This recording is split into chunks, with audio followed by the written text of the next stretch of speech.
దేశ సమగ్రాభివృద్ధి కోసం అన్ని రంగాలు అవసరమైనప్పటికీ మొదటిగా రైతులు గ్రామీణ ప్రాంత ప్రజల సమస్యలు తీర్చాల్సిన అవసరం ఉందని మాజీ ఉపరాష్ట్రపతి వెంకయ్యనాయుడు తెలిపారు. రంగారెడ్డి జిల్లా ముచ్చింతల్లో రైతు నేస్తం పురస్కారాల ప్రధానోత్సవం కార్యక్రమానికి ముఖ్య అతిథిగా వెంకయ్యనాయుడు హాజరయ్యారు. రైతు నేస్తం ముప్పవరపు ఫౌండేషన్ సంయుక్త ఆధ్వర్యంలో స్వర్ణ భారత్ ట్రస్ట్ ప్రాంగణంలో వ్యవసాయం అనుబంధ రంగాల్లో రాణిస్తున్న వారికి పురస్కారాలు అందించారు. మంత్రి తుమ్మల నాగేశ్వరరావు సైతం కార్యక్రమానికి హాజరయ్యారు. పత్రికల్లో పట్టణవాణి మాత్రమే ప్రధానంగా వినిపిస్తోందన్న వెంకయ్యనాయుడు రైతుల సమస్యలను ప్రతిబింబించేలా పత్రికలు ఉండాలని ఆకాంక్షించారు.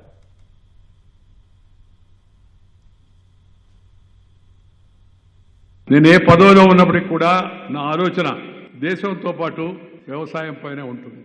అటల్ బిహారీ వాజ్పేయి గారి ప్రభుత్వంలో నాకు మొదటగా వారు వేరు శాఖలు ఇస్తానని చెప్తే నాకు అవన్నీ వద్దు సార్ అన్నాను. అంటే వాజ్పేయి గారు కొద్ది అసహనంగా నీకేం కావాలో చెప్పబోయా అన్నాడు. నన్ను వ్యవసాయ మంత్రిని చేయడం అడిగాను. కానీ ఆ కోరిక తీరరా, అందువల్ల నీకు వ్యవసాయ మంత్రి అవకాశం లేదు, ఇంకేదైనా కోరుకో అన్నాడు. సార్ నాకు గ్రామీణ అభివృద్ధి ఇవ్వండి అన్నా. అటు చూసి వాజ్పేయి గారు నా సాయి చూసి నవ్వి గ్రామీణ వికాస్ క్యా హై మాలూమ్ హై క్యా అన్నాడు. తెలుసా నీకేందో అన్నాడు. అంటే అది గ్రామీణ వికాసం అంటే గ్రామర్ లేని పోస్ట్ అని. కానీ ఆ గ్రామీణ వికాస మంత్రిగా పనిచేసిన నాకు ప్రభుత్వంలో అది ఇచ్చినంత తృప్తి ఇంకే విభాగం కూడా ఎవరేదని మీ అందరూ కూడా మనం చేస్తున్నాను. తర్వాత మోడీ గారు వచ్చిన తర్వాత పట్టణాభివృద్ధి శాఖ కేటాయించాడు. నేను మోడీ గారిని అడిగాను, ఏమిటి నేను పల్లెటూరు వాడిని గ్రామీణాభివృద్ధి మంత్రిగా ఉన్నాను, ఇంతకుముందు ఇప్పుడు పట్టణాభివృద్ధి శాఖ ఎందుకు ఇస్తున్నానంటే పల్లెటూరు వాళ్ళందరూ పట్టణాలకు వలస వస్తున్నారు, అందుకని వాళ్ళ సమస్యలు బాగా అర్థమవుతాయి కాబట్టి నీకు పట్టణాభివృద్ధి మంత్రిగా ఉండండి అని చెప్పి అన్నాను.